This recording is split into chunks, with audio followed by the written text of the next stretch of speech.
There was nothing teenage about us except our actions. Three grown men acting like teenagers. It was a bad situation, and we tried our best not to let it consume us. It's easy to become bitter and vindictive when your wife cheats on you. You have to control yourself so you don't explode. As long as the three of us stayed together, we were able to support each other. So which of our wives cheated? All of them. It all happened over the course of 6 months. My wife Loretta sprang into action, and I had no trouble getting Dora and Colleen to join her. By the time the three of us realized what was happening, it was too late to save the marriage. In fact, none of us wanted to try. Tonight, everything would come to a head. Amazingly, none of the wives suspect that we know what the hell is going on. We've spent the last month preparing for this event, and we actually can't wait to pull it off. Woody, Terry, and I grew up together. We were born and raised in Wummelsdorf and originally expected to retire here. Unfortunately, that all changed when the wives took a stroll. Tomorrow we were supposed to leave for Canada, and tonight we'll have one last juvenile affair. Why juvenile? Well, what we had planned was childish and inappropriate. We preferred it to violence and revenge. The idea to go to Canada was Terry's. Every summer, the three of us would go fishing there. We always had a great time and often talked about how great it would be to live there permanently. Of course, we were all married and had children. 2 of my daughters married and moved away. Terry had a son who was in the Air Force. Woody had 2 sons in college, and 17-year-old daughter Caitlin was still living at home. Caitlin would be a problem until Woody found out that she was aware of what her mother was up to. She threatened to leave if he didn't do something about it. Eventually, 3 guys and 1 determined teenage girl are sent to Canada. Things were difficult for a while, but we all agreed we could make it work. Terry was the chef. More accurately, he was a chef. He had no formal training, just a lot of experience.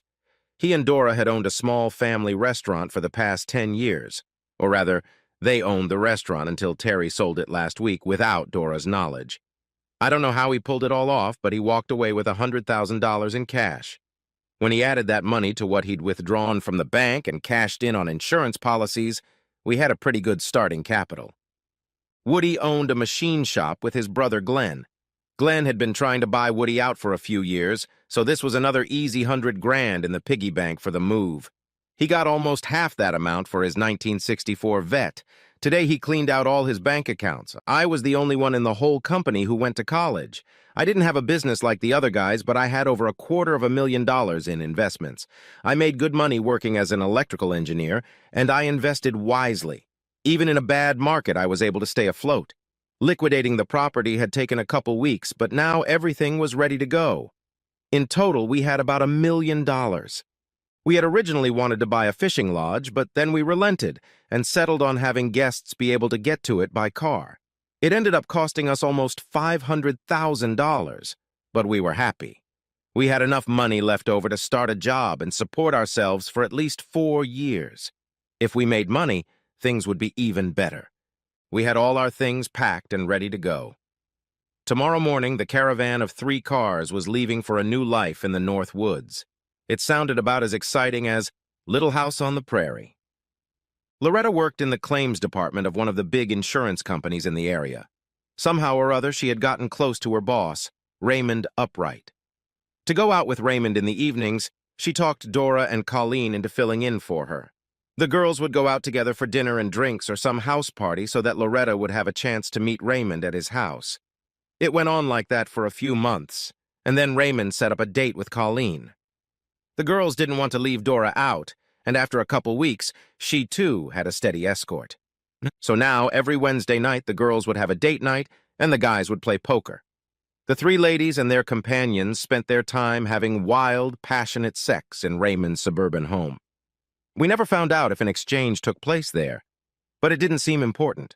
Woody had chosen the Holiday Inn as a staging point. We waited at the house until the wives left for their night out. For some reason, they each drove their own car, probably in case one of them wanted to leave early or stay late. Caitlin wasn't happy about having to wait for us at the motel, but we couldn't risk having her with us. We weren't planning anything particularly difficult, but we could still get into trouble. Woody and Terry were going straight back to the Holiday Inn, so they were driving together. I, on the other hand, wanted to see Loretta one last time before I left, so I drove my car. There were 6 cars parked in front of the upright house. It looked like everyone was driving themselves.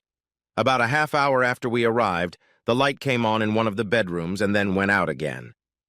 Soon the same thing happened in the other 2 bedrooms. We each had a set of side-cutting pliers. It took less than 2 minutes to cut all the valve stems on each of the cars. I had marked up the house the week before, so I knew where the electrical panel was located. The individual breakers were inside and the main panel was outside, right above the meter. While I went up to the house, Terry and Woody had the smoke flares ready. Terry made 10 smoke bombs out of PVC pipes. I don't know what was in them except saltpeter and sugar. Terry tested them and they burned for 20 to 30 minutes. They were big suckers. Woody went to the back of the house and Terry went to the front. When I saw the first trickle of white smoke, I threw the main switch. Using the mini-mag, I opened the drawer and pulled the main breaker. By the time I got to the machine, all 10 smoke bombs were already running at full power. Most of them were white, but a few were orange and red. As we drove away, the house was completely shrouded in smoke. On the way home, I used my track phone to call 2 local TV stations. It was at least an hour later when I heard a car door slam in front of the house. Loretta looked like shit when she walked into the house. I sat in front of the turned-off TV with a beer. It wasn't cold because I'd had the same one in my hand for the last 30 minutes. "How was your evening, darling?" She put down her purse and took off her shoes. "I had to take a cab home. The car stalled." "Why didn't you call me?" There was no reply. "Do you want me to go get the car?" "No, I'll take care of it in the morning. I'm tired. I need a shower and I want to go to bed." "Loretta, where are your earrings? You were wearing diamond solitaires when you left the house." She brought her hand up to her ear, and her mouth opened slightly. I expected her to say they were in her purse, but she said nothing. "Let me guess. You took them off so you wouldn't lose them in bed. You left your purse in the living room, so you had to put the rings on the night table. When the lights went out, you forgot your earrings in your hurry to get out of the house. Is that all?" She threw me a perplexed look. "How did you know the lights were out?" I picked up the master switch I'd pulled out of the box. "Oh, God, no! Were you in there? Please, John, don't tell me you were there." I smiled and got up from my chair. I wasn't alone. Terry and Woody were with me. "We'll be leaving in the morning. We bought a shrimp fishing boat in Bayou La Batre, Alabama. I hope you and Raymond will be very happy." "John, wait. Don't go away. John, can we talk? John!" I slammed the door behind me and walked to my car. On the way to the motel, I drove past the Upwaits' house. There were several black and white cars parked there and 4 tow trucks trying to get cars out of there. I parked on a nearby street and walked straight into the garage. No one tried to stop me. The house was dark and empty. Using the mini-mag, I checked the bedrooms. In the second one, I found a pair of diamond earrings and both of Loretta's wedding rings. I found it interesting that she had actually removed the rings before committing adultery. 10 minutes later, I was at the Holiday Inn. Loretta had called the other wives and they were desperately trying to patch things up. According to Terry, Dora was crying so hysterically that he couldn't understand a word she was saying. He disconnected the phone. Colleen, on the other hand, was less emotional. She merely demanded that Woody come home immediately and explain himself. He disconnected the phone, too. We had one room with 2 double beds booked. Caitlin wasn't thrilled about sleeping in a room with 3 guys, but it was added at the last minute, so she had to put up with it. We slept overnight in our clothes and hit the road at 5 in the morning. We had reservations for the next night in Plattsburgh. Woody promised Caitlin that she would have her own room. We had been on the road for about 5 hours when my cell phone rang. I'd forgotten to turn it off. Caller ID showed it was my oldest daughter, Sarah. "Dad, it's Sarah. What's going on between you and Mom?" "Is she there?" "Yes, and she's in a complete state of distress. She said you won't let her explain anything." "Did she explain it to you?" "No. She just said you're being unreasonable and unfair. That's all I can get out of her." "Sarah, do me a favor. See if your mother wears wedding rings." A brief pause followed. "No, what does that mean?" "Ask her where her wedding rings are." I heard a few muffled sounds, and then Sarah returned. Dad, what the hell is going on? I asked about her rings and she burst into tears and ran out of the house. She drove off, but I didn't recognize the car she was driving. When your mom is ready to tell you what happened, I'll discuss it with you. Until then, I have nothing more to say. I'll check in with her later today. I disconnected the phone. I didn't need to grieve anymore.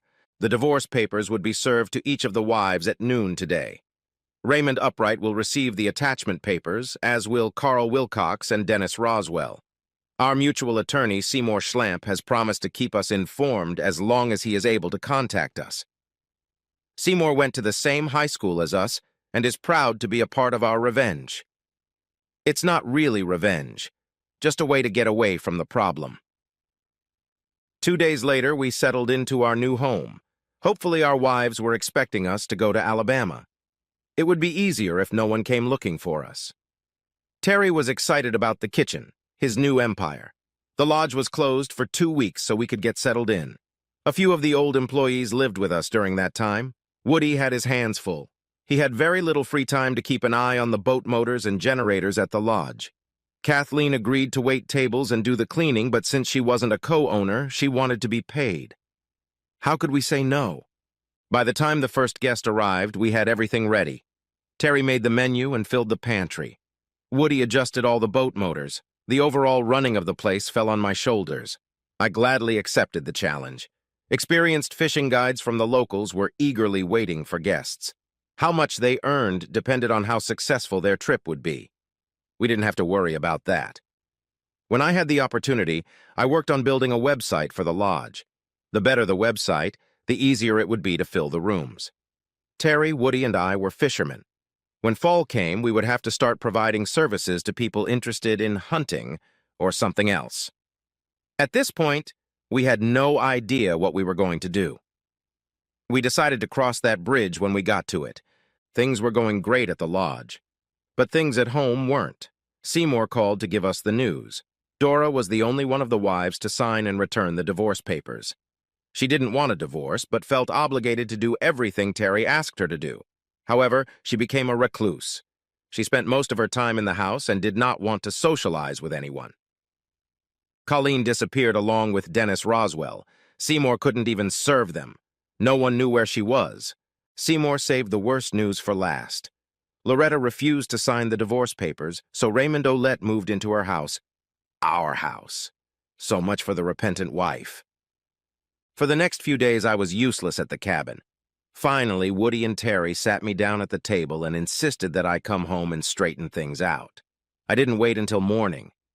Waking up in the middle of the night, I headed south.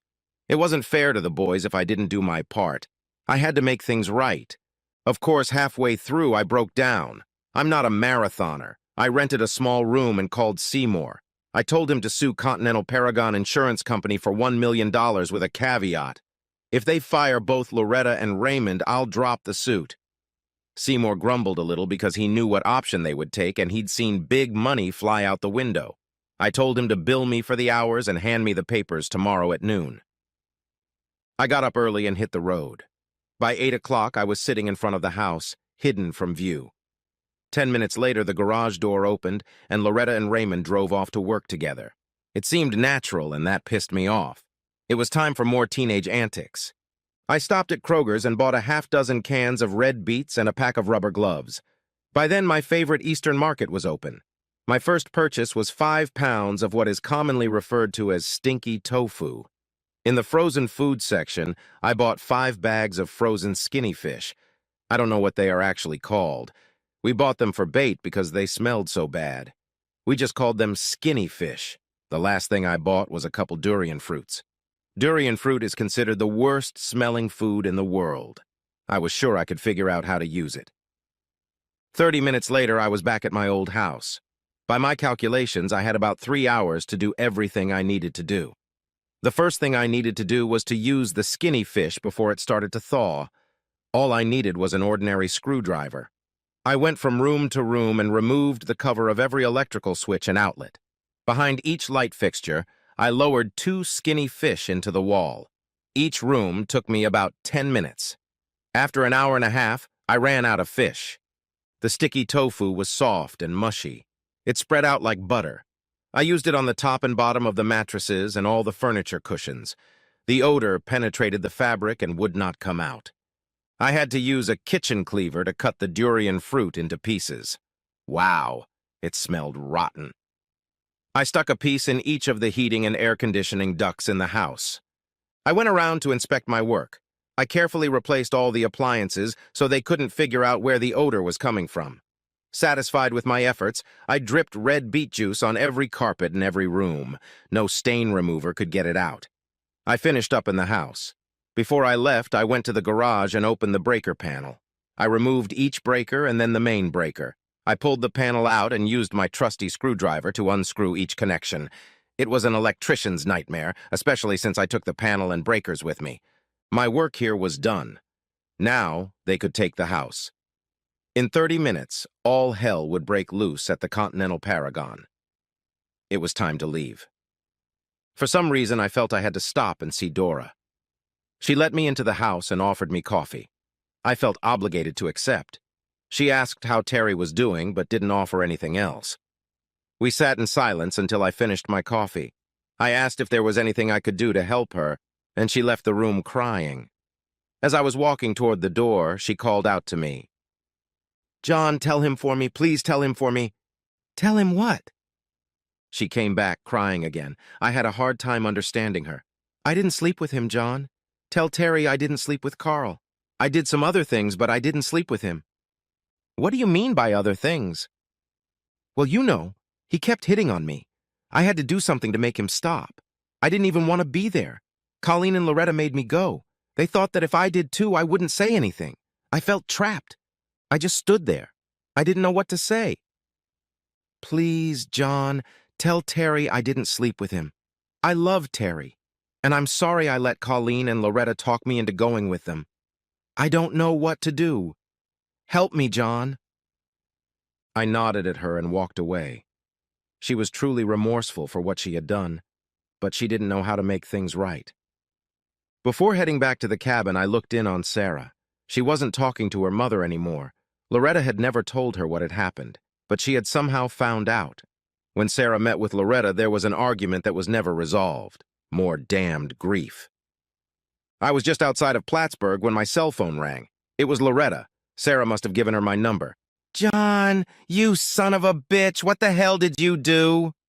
"Can you be a little more specific?" "I got fired today. They said they had to either fire me or sue me. Your name was mentioned." "That's terrible, honey. I was hoping they'd just pay me $1 million. I guess we both lost." It was hard not to laugh. "That's not all. When I got home, I found the house trashed. There was no electricity and it stank to high heaven." "What have you done to my house?" "It's not your house, Loretta. You refused to sign the divorce papers. This is our house. It's as much mine as it is yours, and I can do whatever I want with it." "I've called the police. You're going to have to pay for the repairs and press charges." "Why don't you just have Raymond fix it? He seems to have a better handle on things than I do." "He'll be glad to talk to you about it, John, especially since you got him fired, too. Tell you what, Loretta, next time I'm in town, I'll give him a call." The conversation was getting a little redundant. I was glad to hear that everything went well, but I really didn't feel like talking to her anymore. I didn't bother saying goodbye. I just disconnected my phone. I hoped to be back at the lodge in time for breakfast. Things were going smoothly while I was gone, except for one small problem. "Caitlin, where the hell is your dad?" "Hi, John. Welcome back. Dad's only going to be gone for a couple days. He had a little problem he had to take care of in Vegas." "Yeah, he had to borrow some working money for the trip. He asked me to tell you not to worry." "How much working money?" 10 grand. What the hell did he need $10,000 for?" "I don't know exactly, but I think it had something to do with Mom." "Oh, shit. Where's Terry?" "In the kitchen, getting ready for dinner." Other than one of the partners absconding with a big chunk of our operating capital, everything seemed to be okay. Terry was busy, but seemed to have things under control. He realized that it was easier to have a small buffet every day than to let guests order off the menu. That suited him fine, and the regulars didn't complain. "John, welcome back. How was your trip?" "It was a lot of fun, actually. I was glad I went." I assume you know that Woody is gone? Caitlin briefly told me what happened, but she doesn't seem to know much. Colleen's in trouble. She called Seymour and asked if he could get in touch with Woody. Apparently, Dennis dumped her with a decent bill at the MGM Grand. The hotel had arrested her for defrauding the hotel owner. The bill was just under 10 grand.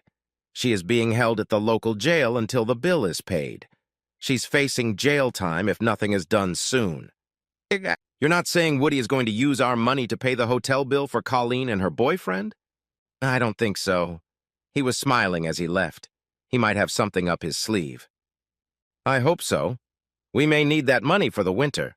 Hey! He bought a round-trip ticket and should be back tonight. I was about to leave when I suddenly remembered my visit to Dora. Terry, I saw Dora when I was home. She's not doing well. That's not pleasant. After what they did to us, I have no sympathy for her or the others. I'm not sure, but I think things might have been different with Dora. Different? How? A cheater is a cheater. There's no fixing that.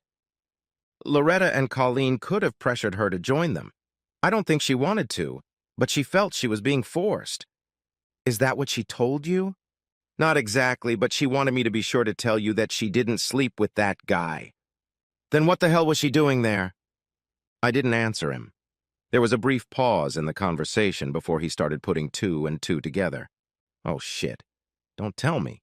She didn't have sex with him. That's great. Just great.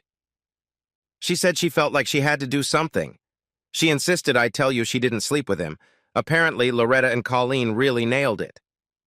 I could tell Terry was upset. She shouldn't have been there in the first place. I left him alone to ponder. I think I understood what was going on in his head, but I have to admit I didn't know how I would have acted under the same circumstances. It only took me a few hours to finish all of the day's business. I had to figure out how to make money for the winter months. We had already finished the fishing season, but we needed a little more. We didn't want to compete with hunting camps and unanimously rejected anything snowmobile-related. My research was interrupted by a new guest. Amanda Freese was an amazing woman. God, what a trite phrase. I chastised myself for even thinking about it. She was in her early 40s, had short dark hair and a perpetual tan. She wasn't a beauty, but her posture and demeanor made up for it. You're the new owner, I assume. One of them. What can I do for you? I'm quite capable of taking care of myself. My name is Amanda Freese. I've been coming here regularly for the past few years and hope to continue to do so. I hope you haven't changed too much because I hate change. If there's anything you don't like, just let me know. I will, I assure you. I felt like she was trying to bait me a little, but I didn't understand the purpose of her doing so. I had a responsibility to keep her happy, but I wasn't about to let her shit on me. Luc Boudreau was my constant guide. I assume he's still available. Absolutely. I'm going to spend the rest of today settling in. Can you make sure Luc is here in the morning? No problem, Mrs. Freese. Luc Boudreau was more than happy to tell me about Amanda Freese. For some reason, she took a liking to him. He was no better or worse than the other guides, but he refused to take censure from her. He said she seemed to enjoy it. The only thing she was interested in was catching pike.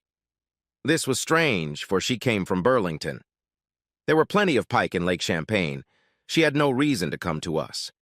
Luc wasn't sure, but he figured she was divorced. She had a son who only went on one trip with her. He hated spending time at the lake, so she never took him along. She tipped great and seemed to be Luc's favorite guest. Pike fishing was an unusual choice for a woman. It wasn't too exciting. Catching pike was like snagging a log. She had never held one. She strictly adhered to the catch-and-release principle. But there was something mesmerizing about her. I looked forward to having her stay with us. Sometime in the middle of the night, Woody came back. When I came down the stairs, he was already halfway through breakfast and seemed happy to see me. Tell me the bad news, Woody. How much did your trip to Vegas cost us? Woody chuckled softly as Caitlin poured my coffee. Not a dime, buddy, not one damn dime. You seem to be in good spirits. I wasn't expecting that. I paid for my own ticket, John. Round-trip excursion tickets to Las Vegas are pretty cheap. I brought a wad of cash with me to brag about it to Colleen. It worked out perfectly. What worked? Woody finished his meal and pushed his plate aside. They kept Colleen until she paid the hotel bill she and the jerk had racked up. He dumped her, but she didn't have the sense to realize what was going on. When she pays the $9,700 plus court costs, she'll be released. I showed her the money and promised to take care of everything once she signed the divorce papers. I've never seen her act so quickly. I thought you said it wouldn't cost us anything. John, I'm not that stupid. I took the signed papers and walked right out of the courthouse. I'm sure it took a few hours for her to realize that I had screwed her over just like I had screwed Dennis over. I mailed the signed papers to Seymour and got on the next plane to Montreal. You're a rotten son of a bitch, Woody. Yeah, I know, and I feel fine. When Caitlin came over to finish her coffee, I asked her to bring me breakfast. She said it would take a little while because Terry was gone. What the hell was going on? Caitlin knew the kitchen better than I did, so I helped her by waiting tables so she could concentrate on cooking.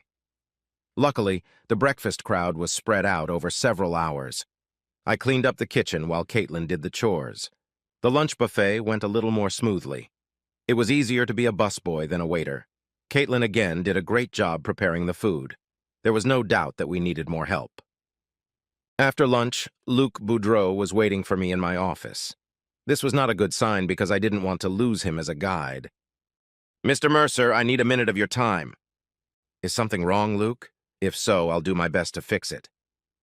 Everything's fine, but I'm concerned about Miss Amanda. Concerned about what? She asks a lot of questions. She never does that. She gets annoyed with me because I can't answer most of them. I don't want her to be mad at me.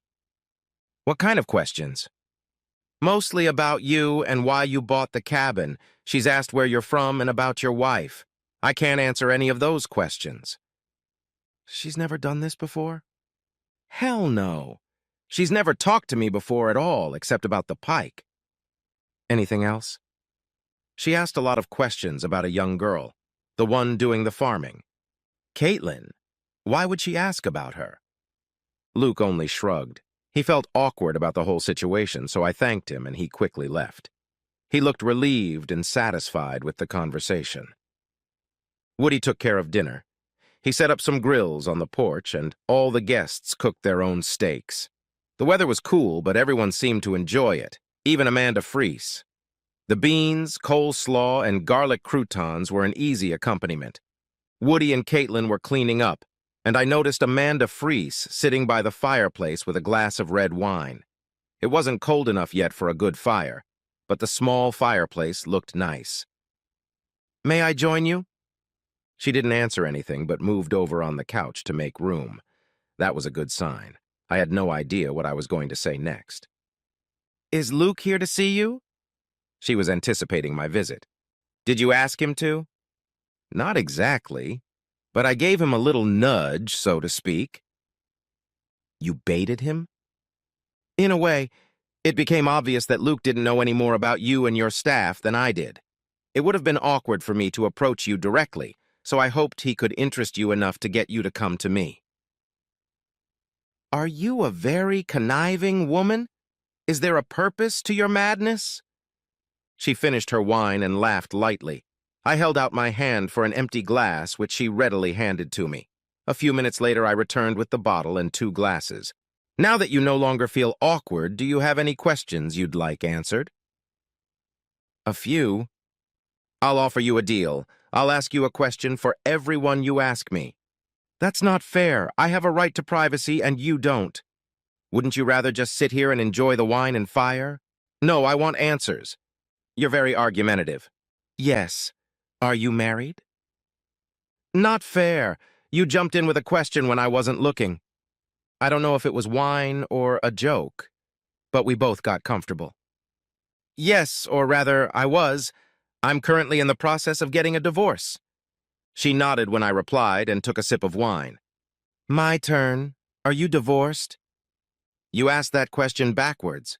Yes, I know I am. I'm an optimist. I've been divorced for 9 years and I have an 18-year-old son. I have 2 daughters. They're married and gone. I didn't ask. I assumed. It was a strange conversation that went on for over an hour. I was forced to open another bottle of wine before we were done.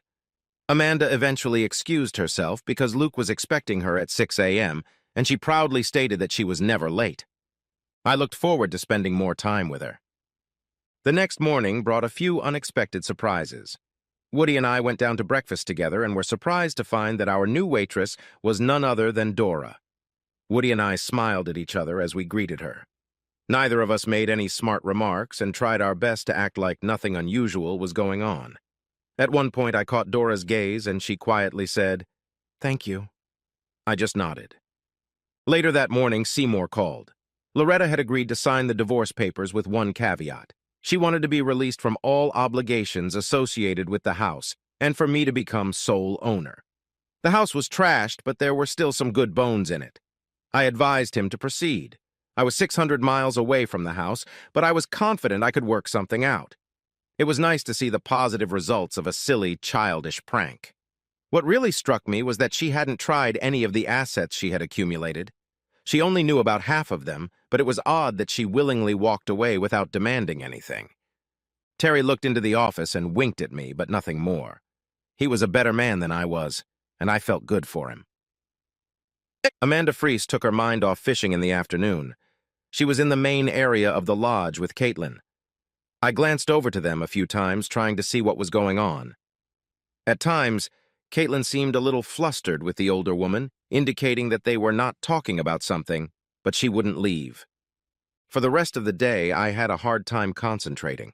I wanted to talk to Terry to find out what had happened to make him see Dora again. I hoped to have a little chat with Luke to see if the mysterious Mrs. Freese had blabbed during the morning fishing trip. What was going on between Amanda and Caitlin? I was dying to call Loretta to give her some space and quietly gloat.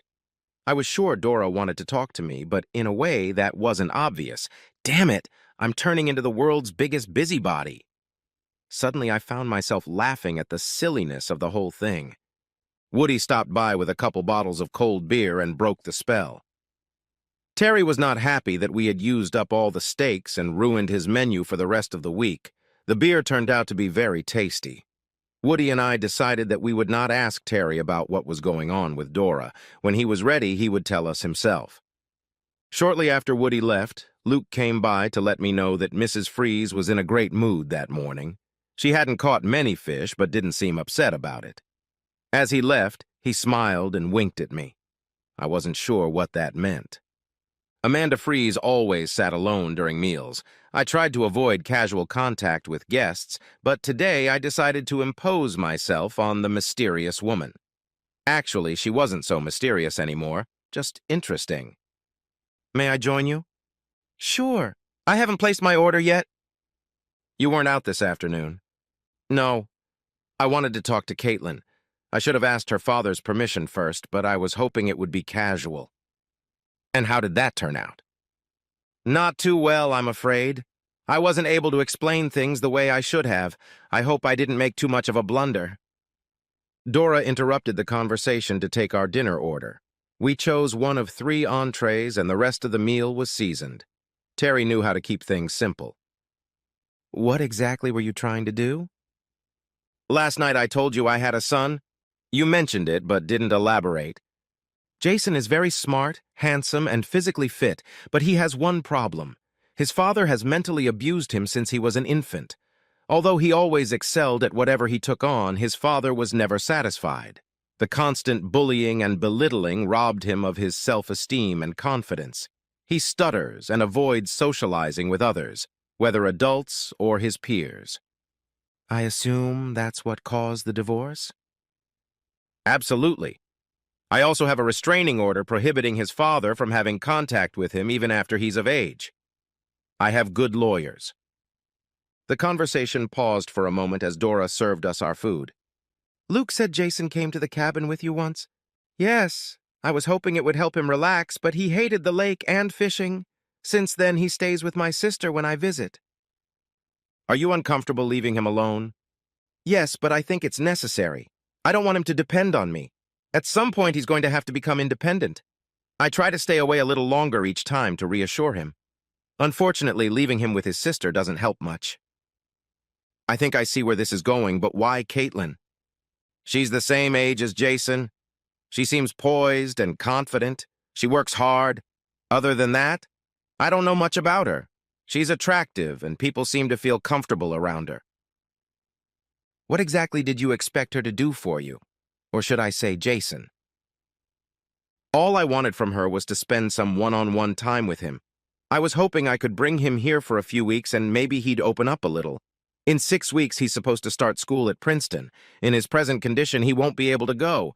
I've spent thousands of dollars on professional therapists and all for nothing. I guess it's too much to expect in 2 weeks. I have to try something. I've noticed Caitlin's not being very responsive. She promised to think about it, but I'm afraid things aren't looking too promising. Would you like to talk to Woody? I was hoping you could do that for me. Why me? I'm a good judge of character. Unfortunately, I let my father choose my husband for me. I will never make that mistake again. I'll see what I can do. Will you eat dessert? I will if you join me. I found Caitlin and Woody on the porch. It was chilly but beautiful. Can I take a break? Sure. Caitlin and I were waiting for you to come out. How do you like your dinner? Interesting. Your beautiful daughter was the topic of our dinner conversation. That's what we were hoping. Uncle John, she's made me mad. I can't figure out if she wants me to be a babysitter or a prostitute. I wasn't really her uncle, but she'd gotten used to calling me that years ago, and it seemed to have caught on. There's a big difference between those two options. Well, I'm not crazy about either option. Did she present it to you that way, or did you come to that conclusion on your own? Caitlin waited a moment before answering. No, I just assumed that's what she meant. Either way, I have no intention of spending time with a retard. Whoa, baby. Bad choice of words. Woody seemed a little annoyed by his daughter's insensitivity. Well, I don't know how else to describe him. Mrs. Freeze was trying to explain what was wrong with him, and I wasn't paying attention. My thoughts were jumping around in circles. Caitlin, he starts school at Princeton in a couple months. He's not stupid or retarded. In fact, from what I understand, he's pretty damn smart. Woody and I watched his daughter strut back and forth on the porch. No, it's still wrong. She's offering me money to take care of her son. I'm not a babysitter or... She stopped halfway through the sentence. I'm not an escort. You don't pay someone to spend time with someone else like this. I smiled at her defiance. I have a simple solution. Why don't you tell her you'll do whatever she wants for free? That way your reputation will remain untarnished. Ah, what reputation? I don't care what other people think. I have to live with myself. Woody chuckled quietly at his daughter's attempt at mature behavior. What she was saying made sense, but it was a long drag. How can I do my job and keep an eye on him at the same time? Dora can take over all your kitchen and dining room duties, and Jason will help you in the mornings with chores. That way, the second half of the day will remain free. What am I supposed to do with him then? Run naked through the woods and make mad, passionate love. Woody tried, but couldn't keep a straight face. It was a stupid way to tease his own daughter, but she'd given him a free pass herself, and he just couldn't resist. Damn it, Daddy, stop it! This is a serious matter, and you and John are turning it into some kind of joke. Caitlin lowered herself onto the bench between us. Okay, I'll take it, but only for 2 weeks. Woody put his arm around her. I don't know why, but I guess he was proud of her decision. We all got up and walked back to the cabin. Daddy, why can't I go to Princeton? Woody just hummed and slapped her on the butt. Later that evening, Amanda and I were having coffee in front of the fireplace. She seemed pleased with the way things were going and had decided to extend her stay at the cabin so she could be here at the same time as her son. She seemed a little upset, while I voiced disapproval of her idea. However, we came to a compromise. I promised to entertain her if she promised to leave Caitlin and Jason alone. She found the idea amusing and wanted to know exactly what I meant. I still hadn't been able to talk to Terry or Sarah about why she was at the cabin. That could wait until they were ready. After I got into bed, there was no way I could sleep. One thought kept going over and over in my head. Why Loretta hadn't tried to get the money that was in the bank. Why she had settled it so quickly. What was it that I didn't know? Amanda was already on the water when I went down to breakfast. Woody and I each had a blueberry pancake, but we didn't waste time on frivolous conversation. He had 2 outboard motors to repair, and I had bills to pay. I waited until late morning to call Seymour. I had a damn itch that needed scratching. John, I had the same concerns you did, but I didn't want to muddy the waters. I decided the most important thing was to get Loretta to sign the papers. However, I did involve one of my girls in the problem. Was it a problem or something else? Do you remember when Loretta's father died? Yes, it was about 6 years ago. It was very sad because she lost both her parents within 2 years. Loretta's father had a $100,000 life insurance policy. Did you know about it? She never mentioned it. Loretta put the insurance in a money market account at the Berkshire Credit Union under her maiden name. You're kidding, right? Why the hell would she do that? John will probably never know unless she decides to tell you. I figured she didn't want to try to get a piece of your joint assets because she didn't want to risk losing the insurance money. Ray Authority only came to town last year, so he had nothing to do with it. No, but that brings up another interesting point. Mr. Upright has a wife and 2 children in Colorado Springs. As far as we've been able to find out, Loretta didn't know about it. I couldn't help myself. I started laughing on the phone. I'm sorry, Seymour, but that's fucking ridiculous. She dropped everything for a man who was married and didn't even know it? It looks that way, and it's actually worse. How is that possible? She cashed out of the money market account yesterday and walked out with a cashier's check for $124,000. Looks like she's getting ready to leave town. All we can do is wait and see. At least you're not in trouble. I hung up the phone and sat back, chuckling softly to myself when Dora walked in. John, I just wanted to thank you for talking to Terry. I really appreciate it. She looked down at her feet as she spoke. Is everything okay? For the most part, yes. Not as good as it used to be, but a lot better than it could be. Dora, I think he really loves you. I'm glad things are back to normal. There was a brief pause, then she looked up. It's okay, John, but not everything is back to normal. Maybe in a little while, but not now. I can wait. What does that mean? Her eyes began to water slightly. It wasn't in my plans to cause her grief, so I decided to drop the subject. She started to turn and walk away, but stopped. He won't kiss me, John. My husband refuses to kiss me. We do everything else, but he can't bring himself to touch my lips with his. I feel like a whore. It hurts, but I guess I deserve it. As she walked out of the office, she sobbed softly. I didn't know what to say. Jason Freese arrived shortly after lunch. He was good-looking and well-built. It was hard to believe he was as bad at socializing as his mother claimed. Caitlin spotted him as soon as he entered the cabin, and a wide grin immediately appeared on her face. She hardly expected to see him like this. The next 2 weeks were going to be interesting. Amanda urged me several times to go fishing with her. I didn't mind bass or pike perch fishing, but I found pike fishing boring. I think this was partly because I couldn't tell the difference between a strike and a hook on a blade of grass. Luke, on the other hand, found the whole thing hilarious, although he did his best to restrain himself. She finally stopped making me go on dates with her if I agreed to go on nature walks in the afternoon. Terry and Woody were happy with the way things were working out. The 3 of us often got together to discuss business. Terry never talked about his relationship with Dora. Woody and I tactfully didn't bring it up. Of course, we all kept an eye on Caitlin and Jason. Things started out slowly, but picked up momentum by the second day. Eventually, Woody and I cornered her and forced her to tell us what was going on. I don't think the problem is as serious as Mrs. Freese is making it out to be. Why? He's just very shy, and mostly because of his stutter. He can't speak properly at all, and because of that, he avoids other people, especially girls, at all costs. I guess he was teased a lot when he was young. He seems comfortable with you. Not right away, Dad.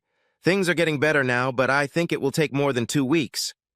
Woody started to laugh. So, you mean you want it to take longer than 2 weeks? I didn't say that. Don't make anything up. John, I think my daughter has made a friend. What do you think I should do about it? We should think about a chaperone. It was a weak attempt at teasing her, but she responded. Guys, enough already. He'll only be here for a few weeks, and then I'll never see him again. He's a good guy, and I don't understand what all the fuss is about. Does he have a girlfriend? Uncle John, it doesn't matter, but the answer is no. I don't think he's ever gone on a date. Because his father beat him up mentally and his mother overprotected him, he never had a chance. Have you kissed him yet? No, Dad, I haven't kissed him and I don't intend to. Why don't you guys leave it alone? We're doing fine. Stop trying to ruin it. With that short lecture, she skipped out of the room. Woody and I looked at each other and smiled. In the evening, Amanda and I had dinner together. She seemed pleased with the way Caitlin and Jason were getting along. I think she realized that part of his problem was that she was playing the role of mother hen. It was nice to see her getting ready to let him go off on his own. She also teased me for not keeping my end of our agreement. I had promised to keep her busy, and she felt I wasn't trying hard enough to fulfill that promise. Things were going smoothly at the lodge. The guests were happy, and we were actually making a profit. A small profit, but a profit. We contacted several ice hut operators in the area. They were willing to put as many huts on the lake as we could spare. We would only be able to operate them for 10 weeks, but it would fill the idle period. There were several bird enthusiast organizations in the area. This gave us another opportunity to fill a few slow months in the spring. We had enough of our own and adjacent public land to create several bird trails. We doubted that guests would wander into the woods during the fall hunting season, so we decided that fall was the best time to maintain and upkeep the entire facility. I spent every evening with Amanda. It was becoming natural and comfortable for both of us. It was almost 10 days after Jason's arrival when Woody and I experienced a bit of a shock. Caitlin met with Amanda to update her on the progress she was making with Jason. According to Amanda, things were going much better than she expected. They talked for about an hour, and then the Woody girl calmly asked Amanda if she could get her birth control pills. This was something Mrs. Freeze had not expected in any way. Without hesitation, she agreed. After Caitlin smilingly left, Amanda got to thinking. That's when Woody and I stepped in.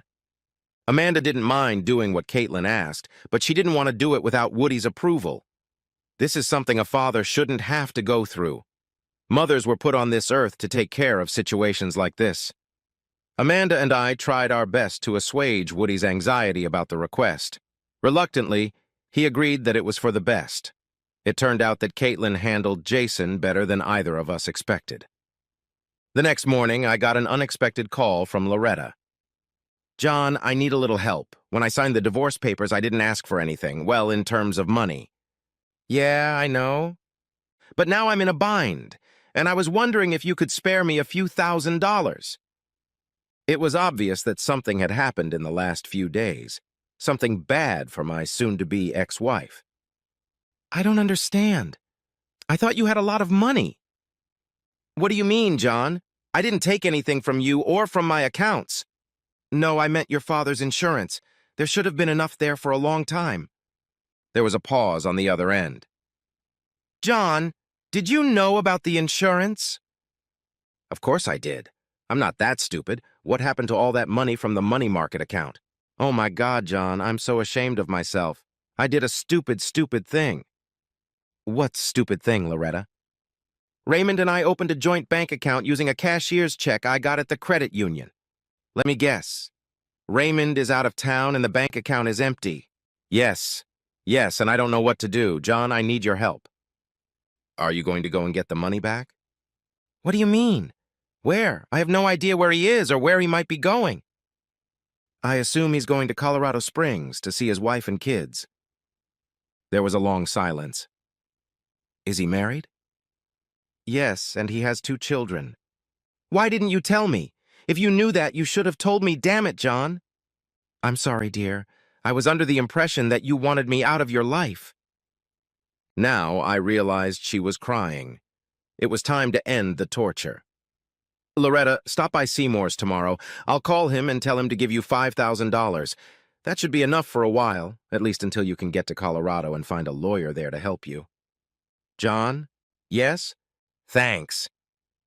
That was the last time I interacted with Loretta. Probably a lot of people would say I shouldn't have given her anything. That was my first thought.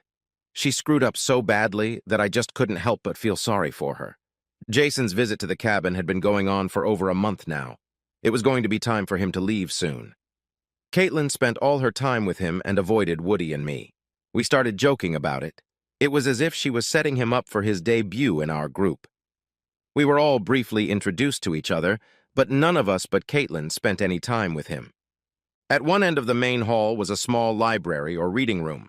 One afternoon, Woody and I noticed that Caitlin and Jason were there with Amanda Freese. It wasn't a casual gathering, it was like a formal meeting. Caitlin and Jason were dressed up compared to their usual outfits.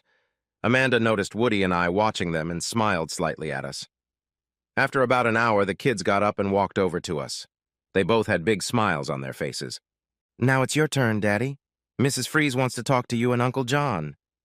Woody and I walked in like two kids who had been sent to the principal's office. It turned out that Amanda Freese had more money than Woody and I had realized. We knew she was rich, but we never thought she was obscenely rich.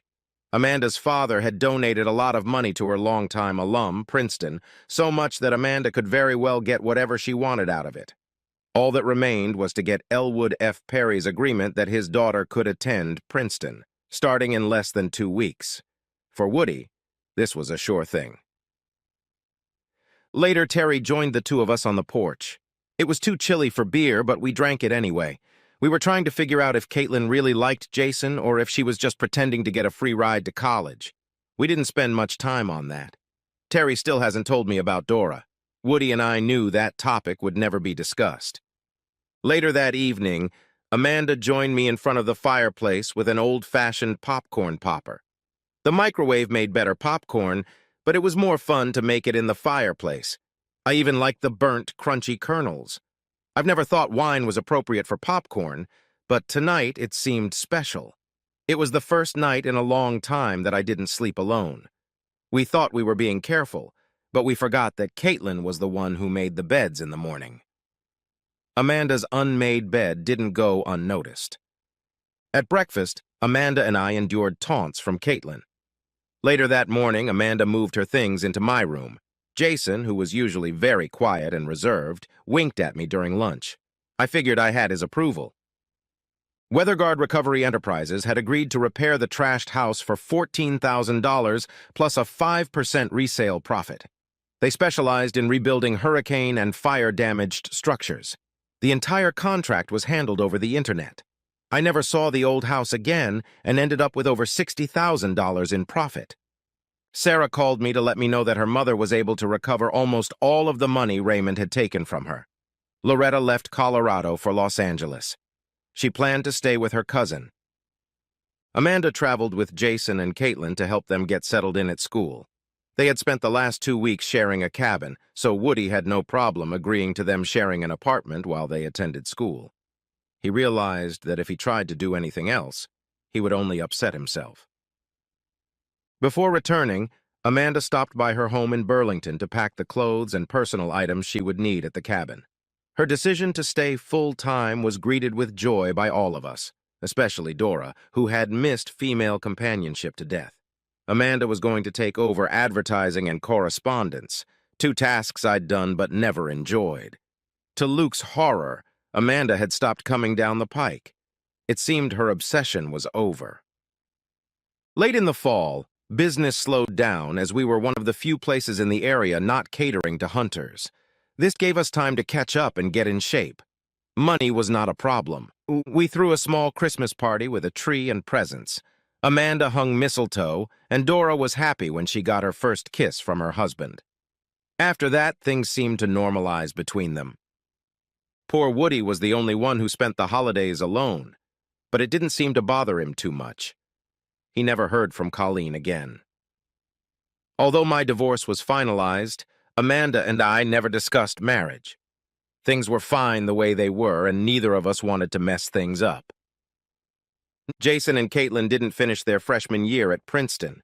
After a fleeting marriage in Maryland, Jason transferred to the University of Vermont, and the 2 lovebirds moved into the family home in Burlington. Amanda was thrilled to have her first grandchild. Apparently, the birth control pills didn't help. Yes, it was juvenile, but it was a heck of a ride and tons of fun. I would do it again.